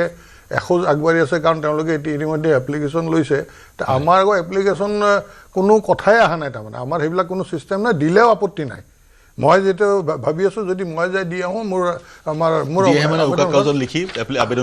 আবেদন দিলো তেওঁ ল'ব তাত কোনো ৰিচিভ কৰিও নিদিয়ে বা নিদিয়ে কিন্তু আমাৰ কথা হ'ল যে এতিয়া ইতিমধ্যে আমাৰ এনেকুৱা এটা পৰ্যায় হৈ গ'ল যে য'ত 15জন ধৰক এটা প্ৰাৰ্থিত্ব আছে সেই 15জনৰ সেই জিলাত সেই মণ্ডলৰ সেই বুথৰ পৰা সেই 15জনক এই কোনে কিমান দিয়ে তাৰে তালিকা ইতিমধ্যে আমাৰ জিলাৰ পৰা ৰাজ্যিকলৈ আহিলে কোনে কিমান নম্বৰ দিয়ে দহৰ ভিতৰত কিমান দিয়ে হয় তাৰ পিছত সেই সিৰিয়েল নম্বৰ ইয়াতে চেক কৰিব তেওঁৰ গোটেই ৰাইজৰ মাজত তেওঁৰ প্ৰভাৱ কেনেকুৱা আছে তেওঁৰ উইনিং পসিবিলিটি কিমান আছে তাৰে মাজত তিনিজন সৰু কৰিব শাসক দল হিচাপে কিছুমান এডভান্টেজ আপোনালোকৰ আছে না এইটো শাসক দলটো আছে তাৰোপৰি কথা হ'ল যে এনেকুৱা নহয় যে মই খুব বেছি আগত লাগি আছো তাৰ মানে মোৰ নামটো তলৰ পৰা আহিছে নে মই আজিলৈ নিজে গম নাপাওঁ প্ৰথম বুথৰ পৰা আহিব লাগিব আমাৰ কোনো কথা হ'ল যে কোনোবাই যদি ভাবে সৰু বুথ এটা তেওঁৰ কাম কি তেওঁৰ বহুত কাম তেওঁৰ মতামতটো সেই তাত ৰিফ্লেক্ট কৰিব প্ৰতিফলন কৰিব সেই বুথৰ সদস্যসকলক স্বাভাৱিকতে আপুনি বা যিজন প্ৰাৰ্থিত্ব প্ৰত্যাশী তেওঁ প্ৰভাৱিত কৰিবলৈ চেষ্টা কৰিব যাতে তেওঁৰ নামটো পঠিয়ায় সিমানকণটো হিউমেন বিহেভিয়াৰ দেখুৱাব ন এজন পলিটিচিয়ানে সেই কথাখিনিৰ পৰা আপোনালোকে মানে কেনেকুৱা ধৰণৰ এটা পৰিৱেশ আহে তাৰ ওপৰত আহি তাৰপিছত সেইটো জিলা কোৰ কমিটিৰ পৰা আহি ৰাজ্যিক কোৰ কমিটিৰ পৰা তাত কিন্তু তিনিটা আৰু ধৰক মাননীয় মুখ্যমন্ত্ৰীৰ ক্ষেত্ৰত বা তেনেকুৱা পৰ্যায়ৰ যদি নেতা বা সভাপতিৰ ক্ষেত্ৰত এটা নামে যাব বাকী এটা প্ৰক্ৰিয়া হয় কিন্তু জয়ন্ত দাস ডাঙৰীয়া আপোনালোকে বিজেপিৰ সদস্যসকলে এনেধৰণে এটা ছফ্টৱেৰ আছে সেই ছফ্টৱেৰটোত পৰ্যায়ক্ৰমে ক্লিক কৰি যাব লাগে সেই ধৰণে হয় কিন্তু মানৱীয় এটা আচৰণটো সকলোৱে প্ৰদৰ্শন কৰিব কাৰণ নিৰ্বাচনত ৰাজনীতিত আপুনি আহিছে কিয় জনপ্ৰতিনিধি হ'বলৈ বিভিন্ন স্থানত আপুনি প্ৰভাৱ বিস্তাৰ কৰিব বিচাৰিব কৌশল এপ্লাই কৰিব বা আপোনাৰ দলতে আপুনি যিখিনি কৰিব পাৰে সেইখিনি কৰি আগবাঢ়ি যাব গতিকে সেনেধৰণৰ বিষয়বোৰ থাকিব মই মেহেদি আলম বৰা ডাঙৰ পুনৰ আপোনাৰ ওচৰলৈ আহিম জয়ন্ত দাস ডাঙৰ এই মুহূৰ্তত মেহেদি আলম বৰা ডাঙৰ আপোনাৰ ওচৰলৈ আহিব বিচাৰিছোঁ 100 জনে অৱতীৰ্ণ হ'ব বুলি ইতিমধ্যে আনুষ্ঠানিকভাৱে আপোনালোকৰ নেতাই ঘোষণা কৰিয়ে দিলে য'ত কথাটো এনেকুৱা যে বিৰোধী যিকেইটা দলৰ লগত কংগ্ৰেছৰ নিৰ্বাচনী বুজাবুজি হ'ব তেওঁলোকৰ লগত কেইবালানি আলোচনা হৈছে আৰু সেই আলোচনাৰ মাজেদি যিটো সিদ্ধান্ত হৈছে আৰু আজি 100খন আসনত কংগ্ৰেছে প্ৰতিদ্বন্দ্বিতা কৰিব কিন্তু নিজে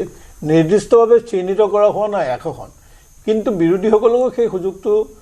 তেওঁলোকে বিচাৰিছে তেওঁলোকে ল'ব তেওঁলোকেও বিচাৰিব য'ত য'ত বিচাৰে কিন্তু বিৰোধীসকলক 26খন আসন এৰি দিয়া হ'ব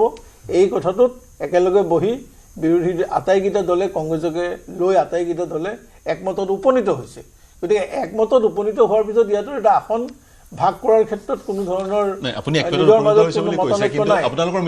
মিত্ৰ দল ৰাইজৰ দলৰ মুৰব্বী অখিল গগৈতো সেই ধৰণে মন্তব্য নকৰে ৰাজহুৱা স্থানত তেওঁ মানে এতিয়া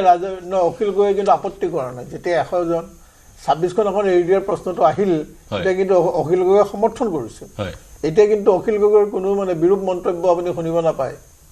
গতিকে আমি বুজাবুজিৰ ক্ষেত্ৰত এটা সৰ্বসন্মত পৰ্যায়ত গৈ উপনীত হৈছোঁ তাৰপিছত আমি কিমানখন আসন কোনে মানে প্ৰতিদ্বন্দ্বিতা কৰিব এই বিষয়টো এটা বুজাবুজিৰ পৰ্যায়লৈ প্ৰায় মানে শেষৰ পৰ্যায়ত আৰু দ্বিতীয়তে আমি এনেকুৱা এটা ব্যৱস্থা ৰাখিছোঁ যে আসনক কেন্দ্ৰ কৰি যাতে আমাৰ কোনো ধৰণৰ মতানৈক্য সৃষ্টি নহয়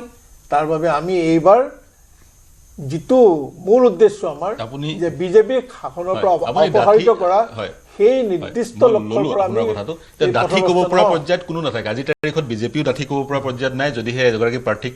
বঞ্চিত কৰা হয় প্ৰাৰ্থীৰ পৰা তেওঁ যে ইণ্ডিপেণ্ডেণ্ট নিৰ্দলীয় হৈ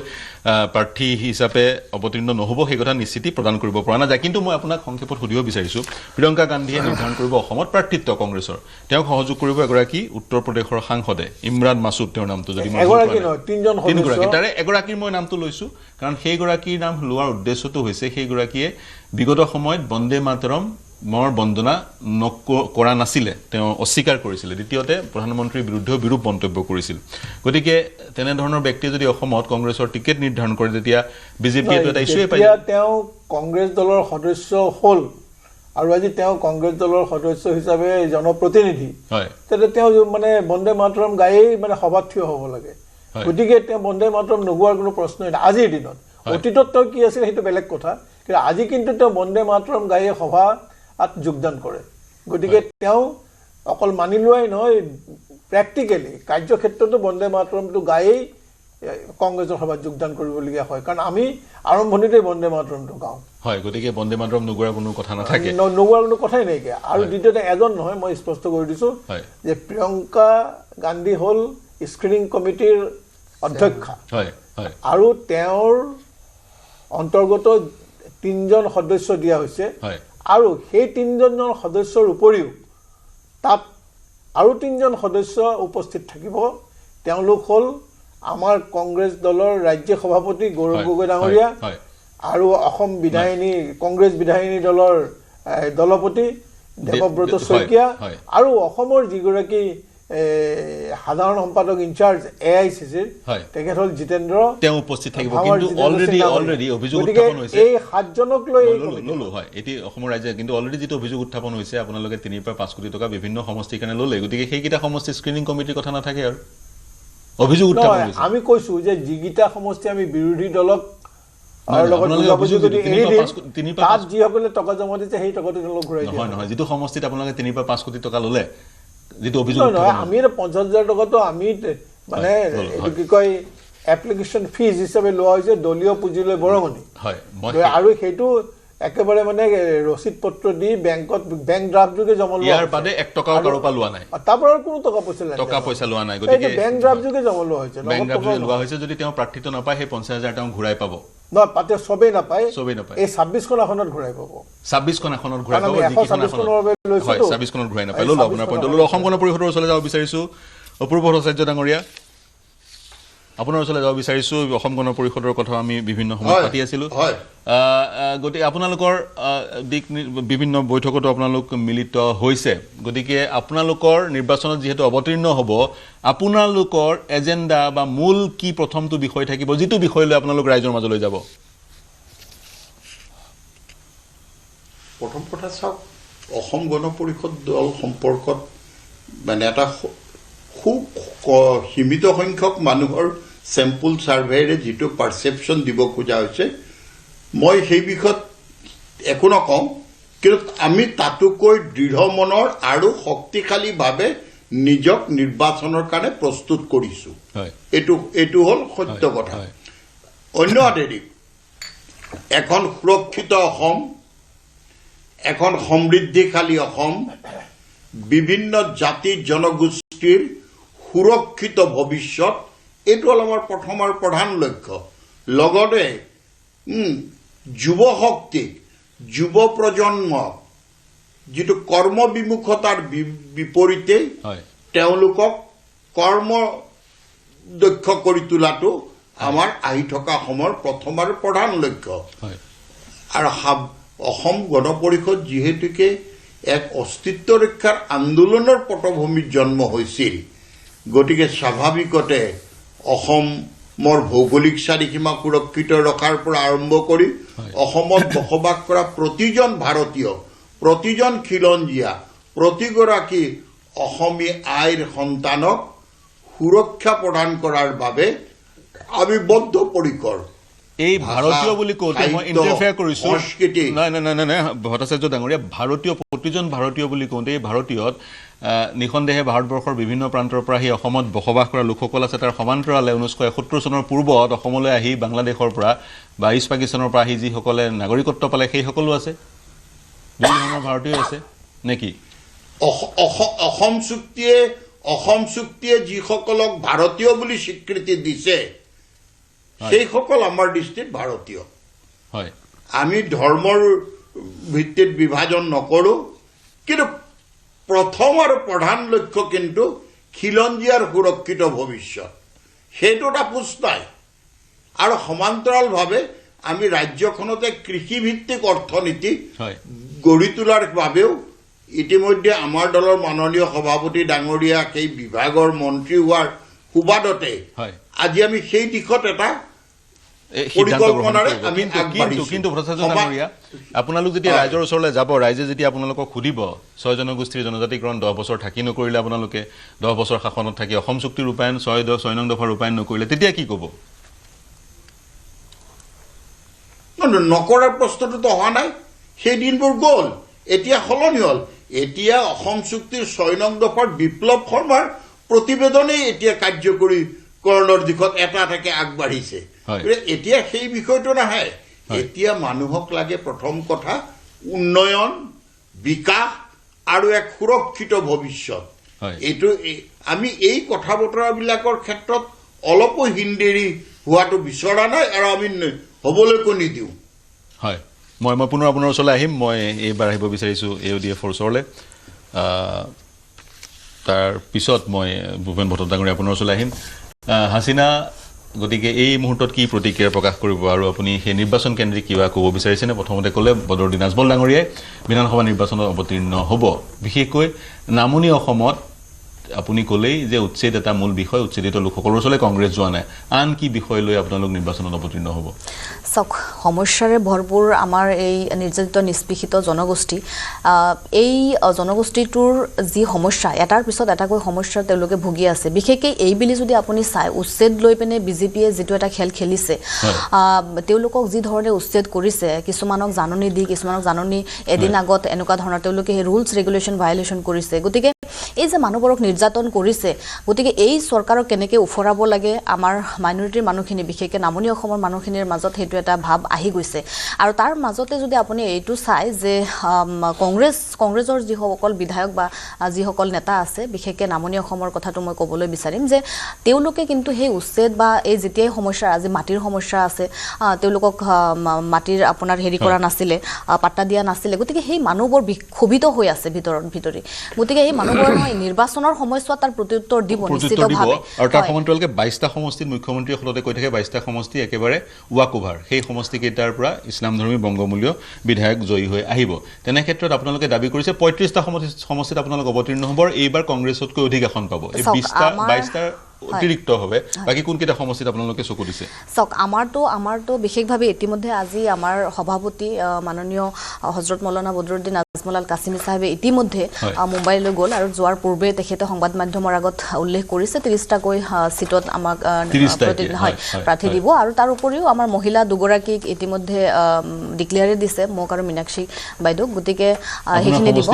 সমষ্টি বুলি উল্লেখ কৰা নাই এইটো পৰৱৰ্তী আহি পিনে কৰিব যেই নহওক আৰু মহিলাক প্ৰাধান্য দিব যুৱ প্ৰজন্মক প্ৰাধান্য দিব এইটো উল্লেখ কৰিছে গতিকে মই ভাবো যে এই বিলি এডিএফৰ যেটো ভূমিকা যেনেকে তেওঁলোকে ভাবিছে আজি পিপলছ পালছৰ কথাই কক আপুনি বা কংগ্ৰেছে যি ধৰণে আমাক আক্ৰমণ কৰিছিলে লোকসভাৰ নিৰ্বাচনত মই ভাবো যে এইবাৰ ফলাফল আমাৰ যথেষ্ট ভাল হ'ব মানুহবোৰ আজি বিশেষকৈ আপুনি যদি নামনি অসমৰ সিট কেইটা যদি আপুনি চাই তেওঁলোকৰ মাজত এটা জাগৰণ আহিছে আৰু মানুহে এইটো উপলব্ধি কৰি পিনে আজমল সাহাবক তেওঁলোকে বিচাৰিছে আৰু সেইটো যেতিয়া বতৰা আমাৰ আজমল সাহেবে দেখিছে তেও খুব উৎফুল্লিত হৈছে আৰু শাৰীৰিকভাৱে হিচাপে বিচাৰিছে মুখ্যমন্ত্ৰী হিচাপে বিচাৰিছে কি ধৰণে বিচাৰিছে নাই মুখ্যমন্ত্ৰী বুলি হেতুটো কথা নহয় হেতুটো আপুনি বিজেপিয়ে যেনে ধৰণে কথাবোৰ আনে হেনেকুৱা ধৰণে কৈছে গতিকে হেনেকুৱা কথা নহয় সুধিছো আপুনি বিচাৰিছে বুলি ক'লে হয় মানুহে বিচাৰিছে যে তেও বিধায়ক হিচাপে এবাৰ আহিব লাগে হেতু এটা বিচাৰিছে আৰু ৰাইজৰ মাজত থাকিব লাগে এটো বিচাৰিছে কাৰণ কি লোকসভাত তেখেতৰ ফলাফলটো অলপ বেয়া হৈছিল যে নহওক এই বিলি বিধানসভাৰ নিৰ্বাচনত তেখেতে প্ৰতিদ্বন্দ্বিতা কৰিব লাগে বুলি ৰাইজে বিচাৰিছে এটো এটা কথা আৰু নিশ্চিতভাৱে আমাৰ মাজত চাওক দুই এগৰাকী বিধায়কৰ যদিও বা এন্টি ইনকামবেন্সি বা এনেকুৱা ধৰণৰ অলপ আছে জনসম্পৰ্ক কম থকা সেইবোৰ যদি সমষ্টিকেইটা অলপ ইফাল কৰি দিয়া যায় নিশ্চিতভাৱে আমাৰ সিটবোৰ বহুত ভাল আহিব সংখ্যাপৰ আৰু উত্তৰ দিছিল ডিলিমিটেশনৰ পৰা আপোনালোক কিমান ক্ষতিগ্ৰস্ত হৈছে নিশ্চিতভাৱে চাওক ডিলিমিটেশন কৰাৰ পিছত মাইনৰিটি সিটবোৰ কমাই দিয়া হৈছে য'ত 34টাকৈ সিট থকা তাত আপোনাৰ 22টাকৈ বা 23টাকৈ নমাই অনা হৈছে নিশ্চিতভাৱে এই বিজেপি চৰকাৰ মুছলিম বিদ্বেষী চৰকাৰ আমি ক'ব লাগিব ডক্টৰ হিমন্ত বিশ্ব শৰ্মা মহাশয় তেখেত মুখ্যমন্ত্ৰী আৰু তেখেত মুছলমানৰ বিৰোধী মুখ্যমন্ত্ৰী তেখেতে সদায় মুছলমানক আপোনাৰ ঘৃণা আৰু আপোনাৰ বিভেদৰ দৃষ্টিৰে চাই গতিকে এই চৰকাৰক উফৰাব লাগে আমাৰ মানুহে এইটো বিশেষকৈ সংখ্যালঘু লোকসকলে এইটো কথা নিশ্চিত কৰিছে আৰু উফৰাই পেলাই কংগ্ৰেছৰো যেটো আপোনাৰ স্বৈৰাচাৰী আগৰ সময়ছোৱা তেওঁলোকে কৰিছিলে গতিকে নিশ্চিতভাৱে তেওঁলোকে এডিএফৰ যেটো এটা অধিকাৰ আপুনি ক'লে বিজেপিক উফৰাব লাগে বিজেপিক উফৰাব লাগে কংগ্ৰেছও আহিব না লাগে তেনে ক্ষেত্ৰত অংকটো কি আপুনি এটা কথা চাওক কংগ্ৰেছও অহাটো আমি বিচাৰো কিন্তু কিছুমান সমষ্টি যত আমাৰ সংগঠন ভাল তাত তেওঁলোকে নোৱাৰিব আৰু তেওঁলোকে যেটো আপোনাৰ গঠবন্ধনৰ কথাটো কৈছে হেতু তেওঁলোকে কিমানটা দল সংগঠন বা হতাৰকা কথাকে কৈছে তেওঁলোকে সিটবোৰ ভাগ বতৰা কৰক এতিয়া সময় নাই যে তেওঁলোকৰ ব্যক্তিগত কথা তেওঁলোকে হয়তো আমি ক'লে তেওঁলোকে ভাবিব যে আমাৰ ঘৰুৱাৰ কথা বা ব্যক্তিগত কথা ইয়াৰক আমি নলও কিয় ক'ব কিন্তু আমি এগৰাকী যুৱ প্ৰজন্মৰ উচ্চ শিক্ষিত ছোৱালী হিচাপে আমি বিচাৰো আমি ৰাজনৈতিক প্ৰেক্ষাপটটো আমি বুজি পাওঁ তেওঁলোকে যদি ভাবিছে যে চৰকাৰ গঠন কৰিম তেওঁলোকৰ দেনকা ধৰণৰ কিছুমান আপোনাৰ ইলেকচনৰ কাৰণে তেওঁলোকে ল'ব লাগিব পন্থা কিন্তু তেওঁলোকে অসম গণ পৰিষদে যি ধৰণে কৈছে বিজেপিয়ে অকলে চৰকাৰ গঠন কৰিব নোৱাৰে অনুৰূপ ধৰণে কংগ্ৰেছে আপোনালোকৰ সহযোগ নোহোৱাকৈ চৰকাৰ গঠন কৰিব নোৱাৰে য'ত আমাৰ বহুত বেছি সিট আপোনাৰ নিশ্চিতভাৱে আমি 20+ আশা কৰো গতিকে তেওঁলোকে বাধ্য হ'ব ল'বলৈ যদিও এই বিলি তেওঁলোকে লোৱা নাই পৰিস্থিতি সৃষ্টি হয় না সময় গম পোৱা যাব মই ললো আপোনাৰ পইণ্টটো ললো তাৰ সমান্তৰাললৈ যদি বিজেপিৰ যেটো মিত্ৰজোঁট সেই মিত্ৰজোঁটলৈ চাই পৰিলক্ষিত হ'ব ছ'চিয়েলি ইনক্লুচিভ এটা মিত্ৰজোঁট য'ত ৰাভাসকলৰ ৰাজনৈতিক দল আছে বড়োসকলৰ ৰাজনৈতিক দল আছে ইফালে মিচিংসকলৰ ৰাজনৈতিক দল আছে অসম গণ পৰিষদো আছে গতিকে ছ'চিয়েল ইনক্লুচিভ আৰু ইয়াৰ বিপৰীতে কংগ্ৰেছৰ যেটো মিত্ৰজোঁট সেই মিত্ৰজোঁটটোত অসম জাতীয় পৰিষদ মূলতঃ ৰাইজৰ দল আৰু বামপন্থী দলসমূহ আছে গতিকে নিৰ্বাচনৰ কাৰণে সেই দুটা মিত্ৰজোঁট এক সম্পূৰ্ণৰূপে প্ৰস্তুত সমান্তৰালকৈ প্ৰস্তুত হৈছে বদৰুদ্দিন আজমলৰ এই ইউডিএফ মই এটা বিৰতি ল'ব লাগিব বিৰতিৰ পিছত মই পুনে ভূপেন ভট্ট ডাঙৰীয়াৰ ওচৰলৈ যাম নিৰ্বাচনৰ কথা পাতিম শীঘ্ৰে ঘূৰি আহিম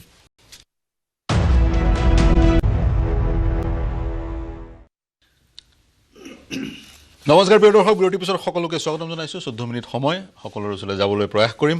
মই ভূপেন ভট্ট ডাঙৰীয়া আপোনাৰ পৰা আৰম্ভ কৰিছোঁ সকলোৰে মন্তব্য আপুনি শুনিলে কি প্ৰতিক্ৰিয়া প্ৰকাশ কৰিব মই যদি অসম গণ পৰিষদৰ পৰা আৰম্ভ কৰোঁ বা মই যদি সেই জাতীয়তাবাদৰ বিষয়টো উত্থাপন কৰোঁ জাতীয়তাবাদ যেটো সেই পিপলছ পালছৰ মুৰব্বীগৰাকীয়ে ড্ৰয়িং ৰুমত আজিৰ তাৰিখত ড্ৰয়িং ৰুমত আলোচনা কৰা এটা বিষয় বুলি ক'ব বিচাৰিছে যুৱ প্ৰজন্ম বা জেনজি জাতীয়তাবাদৰ বিষয়টোত আজিৰ তাৰিখত আকৰ্ষিত নহয় বুলি ক'ব বিচাৰিছে ইয়াৰ জাতীয়তাবাদ হয় কি ক'ব মই পাৰ্থ এটা কথা প্ৰথমতে কওঁ যে পিপুলছ পালছক মই ইমান গুৰুত্ব দিয়া নাই কাৰণ পিপুলছ পালছে 40 জনকে মানুহ প্ৰতি সমষ্টিত লৈ তেওঁলোকে এটা ধাৰণা এটা দিছে 3 মাহ আগতে আৰু পিপুলছ পালছে কি কৰিছে কি নকৰিছে সেইটো আমি নাজানো কিন্তু আমি যোৱা 37টা বছৰ আমিও সাংবাদিকতা কৰিছোঁ সচেতনতা কৰিছিলোঁ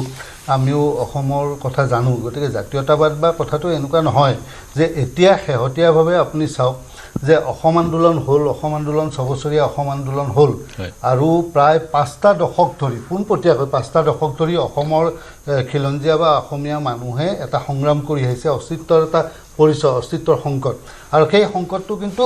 অসম চুক্তি হওঁতে সকলোৱে ভাবিছিল যে এইবাৰ সমস্যাটো সমাধান হ'ব কিন্তু সমস্যাটো সমাধান নহ'ল বৰঞ্চ এই জটিল ৰূপে ধাৰণ কৰিলে আৰু আজিৰ তাৰিখত আমি যিটো জটিলতা দেখিবলৈ পাইছোঁ সেই জটিলতাৰ ভিত্তিত যদি ক'বলৈ যায় তেতিয়াহ'লে সংগ্ৰামটো এতিয়া অসমীয়া মানুহৰ অব্যাহত আছে গতিকে এই সময়ত যদি সংগ্ৰাম আছে কাৰণ ভাবুকি আছে কাৰণ আছে সংকট আছে সংকটটো গভীৰ হৈ গৈছে আৰু এই প্ৰথমবাৰৰ বাবে আপুনি যি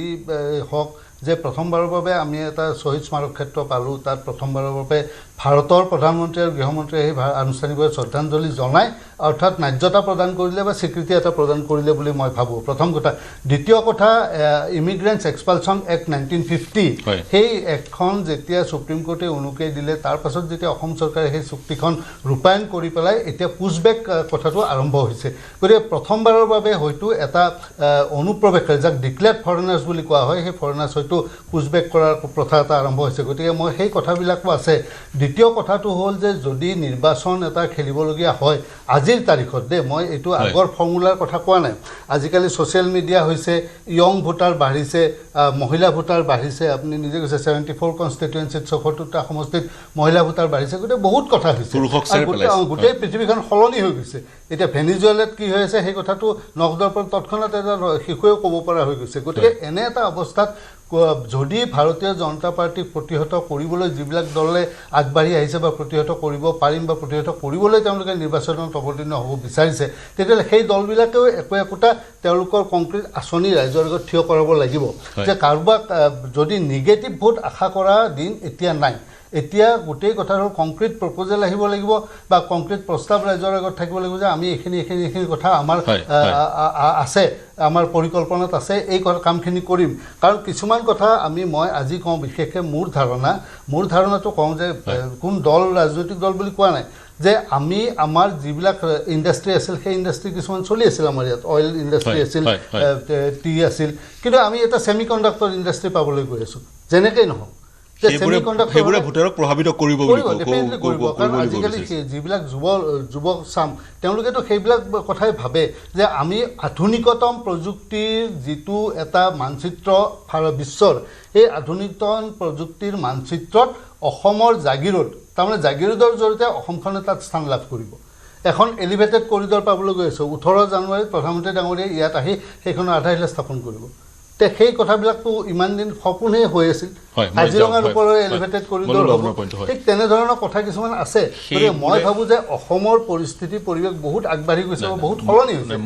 এই সময়ত যিসকলে নিৰ্বাচনত অৱতীৰ্ণ হ'ব এই সকলোৱে কিন্তু এই কথাটো নিশ্চিতভাৱে অনুধাৱন কৰা উচিত যে এতিয়া পৰিৱেশ পৰিস্থিতি সলনি হৈছে আৰু এতিয়া সম্পূৰ্ণ ধৰণৰ প্ৰতিয়নযোগ্য প্ৰস্তাৱ লৈ আগবাঢ়ি আহিলে হয়তো ৰাইজে বিৰোধী দলসমূহক বা বিজেপিক বিৰুদ্ধাচৰণ কৰা দলসমূহক গ্ৰহণ কৰিব মই ক'ব বিচাৰিছিলোঁ যিহেতু আপুনি অসম ছাত্ৰ সন্থাৰ সৈতেও জড়িত হৈ আছিল মই আপোনাৰ ওচৰলৈ আহিম মই ক'ব বিচাৰিছোঁ যিহেতু এই বিষয়টো দীৰ্ঘদিন ধৰি বিশেষকৈ বিদেশীৰ বিষয়টো দীৰ্ঘদিন ধৰি নিৰ্বাচনৰ সময়ত আলোচনাৰ কেন্দ্ৰবিন্দু হৈ আছিল সেই প্ৰসংগটোহে মই উল্লেখ কৰিছিলোঁ মই যি কি নহওক মই মেহদী আলম বৰা ডাঙৰীয়া আপোনাৰ ওচৰলৈ যাব বিচাৰিছোঁ ছেমি কণ্ডাক্টৰ শ্বহীদ স্মাৰক উন্মোচন কৰিলে প্ৰধানমন্ত্ৰী ডাঙৰীয়াই মাত্ৰ দুটাহে ক'লোঁ মই আৰু তালিকাখন দীঘলীয়া গতিকে সেইকেইটা কামৰ কংগ্ৰেছৰ প্ৰত্যুত্তৰ কি ছেমি কণ্ডাক্টৰৰ বিষয়টোক আমি স্বাগতম জনাওঁ এটা ভাল কাম কিন্তু লগে লগে 3000 বিঘা মাটি জনজাতিসকলৰ পৰা কাৰ্বি আংলঙত আদানীক দি দিয়াটো কিন্তু এইটো উদ্যোগীকৰণৰ মানে হেৰি নহয় প্ৰতীক নহয় কাৰণ তাত উচ্ছেদ কৰা হৈছে খিলঞ্জীয়াক এই কথাটো মই অপূৰ্ব ভট্ট ডাঙৰীয়াকো সোঁৱৰাই দিওঁ যে তেওঁ যে ক'লে যে খিলঞ্জীয়াৰ স্বাৰ্থ এই চৰকাৰৰ দিনত য'ত এজিপি অংশগ্ৰহণ কৰি আছে তেওঁলোকে খিলঞ্জীয়াৰ স্বাৰ্থৰ কথা ভাবে যদি তাতে কাৰ্বি আংলঙত এই যে 3000 বিঘা মাটি উপহাৰ দিছে আদানীক সেই কথাটো জনজাতিক উচ্ছেদ কৰি তেওঁলোকক মানে অঘৰী বনাই দিছে সেই কথাটো কিন্তু অসমৰ ৰাইজে বৰ সহজভাৱে ল'ব পৰা নাই একেদৰে লোকপ্ৰিয় গোপীনাথ বৰদলৈৰ যিখন এয়াৰপৰ্ট সেইখন ৰাইজৰ টকাৰে বনোৱা হৈছিলে সেইখন কিন্তু আজি আদানীৰ দৰে পুঁজিপতিক উপহাৰ দি দিয়া হৈছে গতিকে এই কথা বতৰাবিলাক অসমৰ ৰাইজে সেইটোও চাব যেনেকৈ ছেমি কণ্ডাক্টৰৰ বিষয়টো আছে তেনেকৈ ছেমি কণ্ডাক্টৰ ক'ত হৈছে ছেমি কণ্ডাক্টৰ তাত হৈছে য'ত অসমীয়া মানুহৰ চেণ্টিমেণ্ট জড়িত হৈ আছিলে কাগজ কল সেই কাগজ কলৰ কবৰৰ ওপৰত ছেমি কণ্ডাক্টৰ হৈছে তেনে সেই কাগজ কলক কিয় কবৰস্থ কৰা হ'ল সেই কথা বতৰাবিলাকো নিৰ্বাচনৰ সময়ত আমি উত্থাপন কৰিম গতিকে কথা বতৰাবিলাক একেবাৰে বিজেপিয়ে ভবাৰ দৰে নহয় যে ৰাইজে তেওঁলোকক ক্লিন চিট দি দিছে আজি তেওঁলোকে নিবনুৱাৰ ক্ষেত্ৰত কি কৰিলে সেই 1 লাখতেই সীমাবদ্ধ হৈ আছে 1.5 লাখ চাকৰি দিবলৈ দাবী কৰে বছৰি 1.5 লাখ চাকৰি বছৰি 1 লাখকৈ দিলে 5 লাখ হয় কিন্তু তেওঁলোকে 1.5 লাখ 5 বছৰ অতিক্ৰম কৰিব নোৱাৰিলে 1 লাখ 1.5 লাখৰ মাজতে আছে তাকো ভালকৈ চাবলৈ গ'লে আৰু কমিব আচল আৰু দ্বিতীয়তে 5 বছৰ এই চৰকাৰখনে ধাৰ ল'লে এতিয়া সেই ধাৰ অহা সময়ত কোনে মাৰিব ইয়াৰ পৰৱৰ্তী চৰকাৰখনে মাৰিব লাগিব আৰু ধাৰ লৈ আকৌ সুদৰ টকা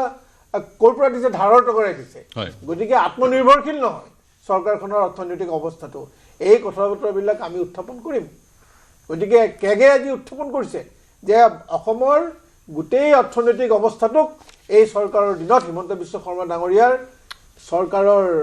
মানে কালচোৱাত ইয়াৰ অৰ্থনৈতিক ব্যৱস্থাটো বিধ্বস্ত হৈছে আৰু এই বিধ্বস্তটো অকল আমি নহয় এইটো চৰকাৰী প্ৰতিষ্ঠানে অবজেকশ্যন দিছে কেগে গতিকে এই কথা বতৰাবিলাক আমি আগন্তুক ৰাইজৰ সন্মুখলৈ লৈ যাব তাৰ সমান্তৰালে বিজেপিৰ শীৰ্ষ নেতৃত্বই মন্তব্য কৰিছে আঁচনিৰে বিৰোধীক বুধিব আজি বাবু আঁচনি আহিলে নিযুত মইনা আছে অৰুণোদয় আছে সেইবোৰক আপোনালোকে কেনেকৈ তাৰ বিৰুদ্ধে আছে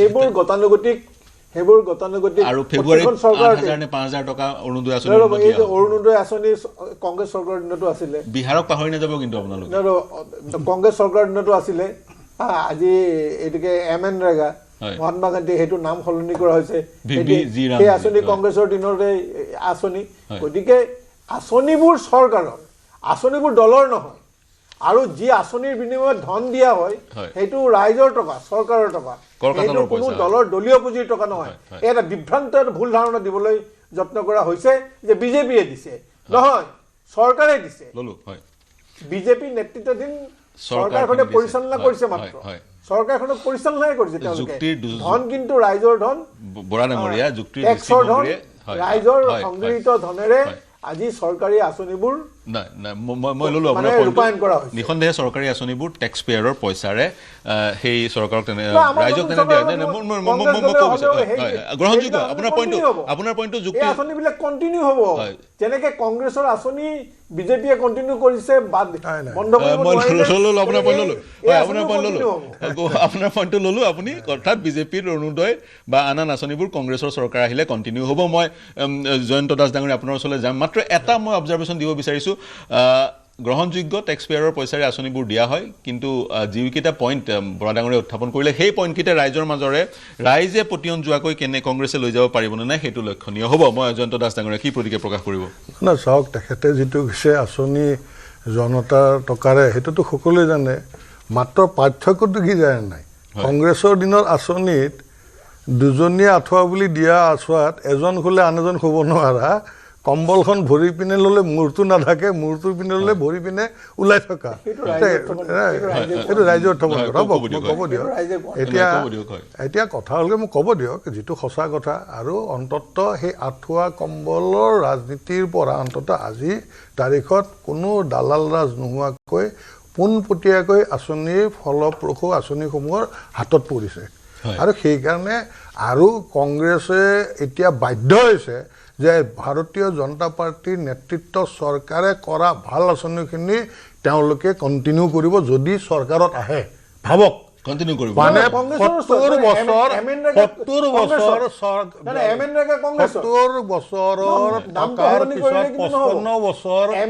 চৰকাৰত থকাৰ পিছত আজি তেওঁলোক বাধ্য হৈছে বিজেপিয়ে কামক তেওঁলোকে কণ্টিনিউ কৰিব বুলি এইটো কিমান ডাঙৰ কথা কৈছে দেই বৰা নিষ্পাজন জ্যেষ্ঠ ব্যক্তি মোক এইটো উত্তৰ দিয়ক যে আপোনালোকে এমএনৰেগাটো আপোনালোকৰ কৰিছে। আপোনালোকে কৰিছে। আপোনাৰ কথাৰ পৰা মই টানি আনিছো যে আমাৰ আঁচনি আপুনি আপোনাৰ কথাত ৰ'ব এতিয়া তাৰমানে কি হ'ল মেহেন্দিদা আমাৰো বয়স চবৰে একেলগে আগবাঢ়িছে আপুনি কৈ থাকোঁতে মই নকওঁ আজিকালি সেনেকে সেই যুৱ মৰ্চাত থাকোঁতে বহুত চিঞৰিছে মই কৈছো যে আপুনি কি বুলি ক'লে অসমৰ ৰাইজে শুনি আছে আমাৰ ইয়াত থকা সকলোৱে কৈছে যে আমিও বিজেপিৰ দৰে আঁচনিসমূহ কণ্টিনিউ কৰিম বুলি কৈছে নাই কওক মানে মই তেতিয়া শুনক তেতিয়াহ'লে আপুনি কি বুজালে আপুনি কি বুজালে যে আপোনালোকে স্বাধীনতাৰ ৭৫ বছৰৰ ৫৫-৬০ বছৰ শাসনত থকা দল এটাই আজি বিজেপিৰ শাসনত যি আঁচনি আমি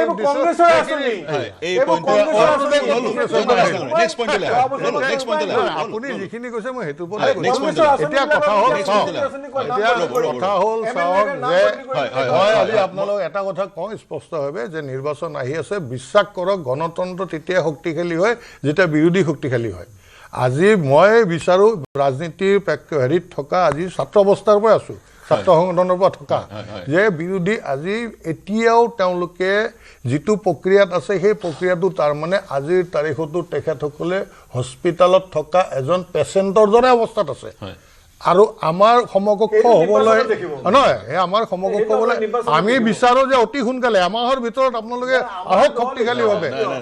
আহক এতিয়া শক্তিশালী হিচাপে আৰু আমাৰ যি কথা হ'ল যে আমাৰ যি সমগ্ৰ আমাৰ যিমান খিলঞ্জীয়া জাতি জনগোষ্ঠীৰ মূল জনগোষ্ঠী গোটেইকেইটাৰ নেতৃত্ব আমাৰ এইটো আছেই আমি আৰু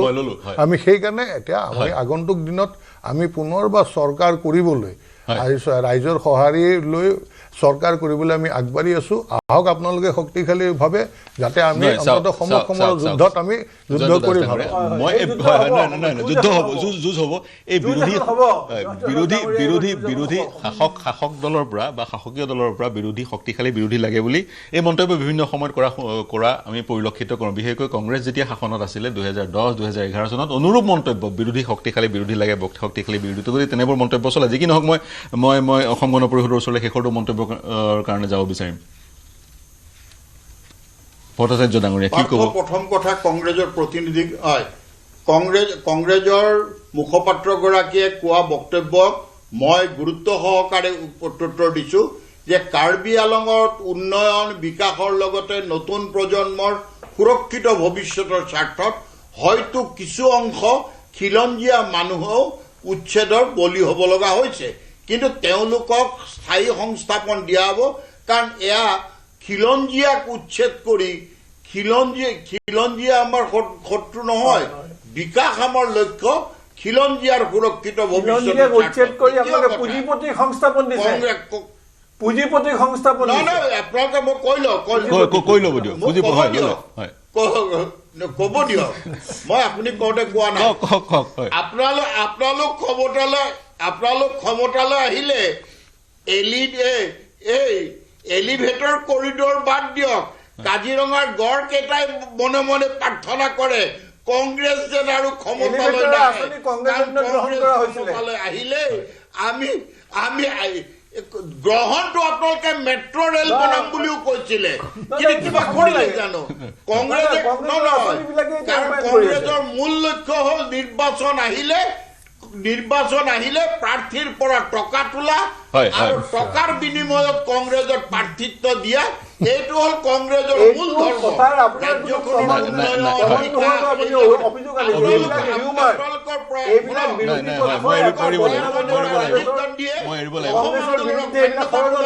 কিন্তু আপোনালোকে নকৰিলে আৰু আজি আপোনালোকে যিবিলাক কথা ক'বলৈ আহিছে আৰু পিপুলছ পালছে নাই সেই পালছ নোহোৱাবিলাকৰ কথালৈ আমি অসম চিন্তিত নহয়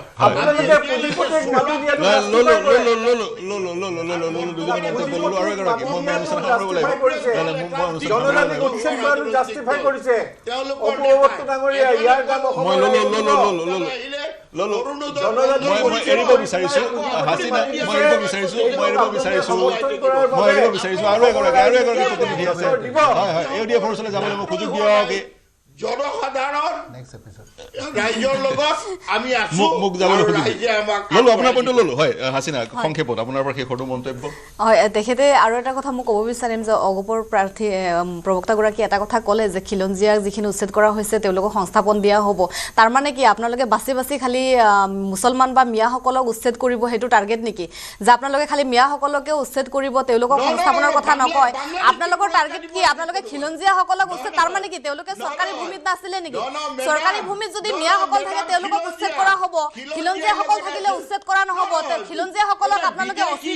অচিৰেই সংস্থাপনৰ কথা কয় আপোনালোকে মিয়াসকলক সংস্থাপন কৰিব নালাগে আপোনালোক তাৰ মানে মুছলিম বিদ্বেষী আপোনালোকৰ স্পষ্ট হ'ল আপোনালোক যে মুছলমান বিৰোধী আপোনালোক যে মিয়া বিৰোধী আপোনালোকে স্পষ্ট হ'ল আপোনালোকৰ মানৱতাটো নাই আজি এই ঠাণ্ডাৰ সময়ছোৱাত আপোনালোকে এই মানুহসকলক যেনেকৈ উচ্ছেদ কৰি আছে আপোনালোকে আগতীয়াকৈ নটিচ নিদিয়ে সময়ত এইসকলক উচ্ছেদ কৰে তেওঁলোকে থাকিব পাৰে ঘৰ নাথাকে তেওঁলোকৰ ল'ৰা ছোৱালীসকলে তেওঁলোকে তিৰপালৰ তলত থাকিব লগা হৈছে ৰ'দ বৰষুণত আপোনালোকৰ মানৱতাখিনি নাই আপোনালোক যে মুছলমান বিদ্বেষী আপোনালোকে মুছলমান বিদ্বেষী এইটো স্পষ্ট হৈ গ'ল আজি আপুনি খিলঞ্জীয়াৰ কথা কৈছে কৈ পেলাই কৈছে আপোনাৰ সংস্থাপন তেওঁলোকেও চৰকাৰী মাটি নাছিলে তেওঁলোকেও চৰকাৰী মাটি নাছিলে তেওঁলোকক যদি সংস্থাপন দিয়ে আপুনি মুছলমান মিয়াসকলক অপূৰ্ব হৈছে মই পুনৰ আলোচনা আৰু কথা বতৰা অৱকাশ আছিলে ললো আপোনাৰ পইণ্টটো ললো হাজিনা আপোনালোকে পুছবেক কৰিছিলে তেতিয়া এই যে নলবাৰীৰ মই এটা কথা কম যে এগৰাকী মহিলা ঢাকাত তেওঁ পোৱা গৈছিলে হয় আকৌ আপোনালোকে আনিব লগা হৈছে ঘূৰাই আনিছে খাইৰুল ইছলাম মৰিগাঁৱৰ এগৰাকী শিক্ষক আছিলে তেওঁলোকক ঘূৰাই আনিলে তো পুছবেকটো আপোনালোকে হাসিনা মই অনুষ্ঠান সামৰিব লাগিব তালিকাবোৰ ভালদৰে তেওঁলোকৰ আপোনাৰ ভাৰতীয় মানুহক পুছবেক কৰা অভিযোগ উত্থাপন কৰিছে আপুনি ললো আপোনাৰ পইণ্টটো অনাগত সময়ত এই বিষয়টো বিস্তাৰিতভাৱে আলোচনা কৰিম মই অনুষ্ঠান সামৰিব লাগিব হাসিনা মই অনুষ্ঠান সামৰিব লাগিব নিৰ্বাচন আহিছে যেতিয়া ৰাজনৈতিক নেতা মোক সমাপ্ত কৰিব দিয়ক মেহেদী আলম বৰা নিঃসন্দেহে আৰু আলোচনা কৰাৰ অৱকাশ আছিল কিন্তু সময় নাটনিৰ কাৰণে আমি আলোচনাক বঢ়াই লৈ যাব নোৱাৰিলোঁ অনাগত সময়ত পুনৰ আপোনালোকক নিমন্ত্ৰণ জনাম সেই বিষয়সমূহত আলোচনা কৰিবলৈ যিহেতু নিৰ্বাচন আহিছে গতিকে ৰাজনৈতিক বাকপিতণ্ডাও বৃদ্ধি হৈছে গতিকে অনাগত সময়ত নিৰ্বাচন কেন্দ্ৰিক আৰু আলোচনা হ'ব কিন্তু আজি এই চিন্তাৰ সমলেৰে মই অনুষ্ঠান সামৰিব লাগিব মোৰ সৈতে সংযুক্ত হোৱাৰ কাৰণে জয়ন্ত দাস ভূপেন ভট্টাচাৰ্য হাসিনা আহমেদ মেহেদী আলম বৰা আৰু পূৰ্ব ভট্টাচাৰ্য সকলোকে ধন্যবাদ জ্ঞাপন কৰিছোঁ প্ৰিয় দৰ্শক শুভৰাত্ৰি